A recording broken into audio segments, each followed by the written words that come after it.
রাধা বল্লভ শ্রী হরিবংশ বন্ধুরা, দেখো আজ পয়লা বৈশাখের জন্য আমি আমার রাধারানী আর গোবিন্দের জন্য নতুন জামা এনেছি, তাই পরালাম। কেমন লাগছে? আর একটা গিফট আছে, একটু পরেই দেখতে পাবে। কিন্তু আগে বলো তো জামাটা কেমন লাগছে?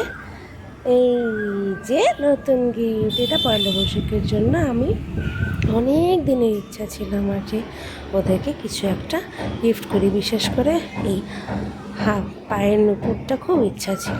এই দেখো আমার রাধা গোবিন্দকে আমি সব পরিয়ে দিয়েছি।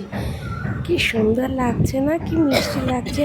আর আমার গোবিন্দ তো মনে হচ্ছে আমাকে কাত হয়ে দেখছে, আর আমি ওকে এভাবেই কাত হয়ে দেখি মন বিভোর করে।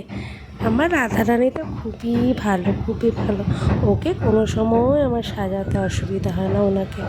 উনি তো মানে যেইভাবে ওনাকে সাজাবো সেইভাবেই উনি সেজে নেয়।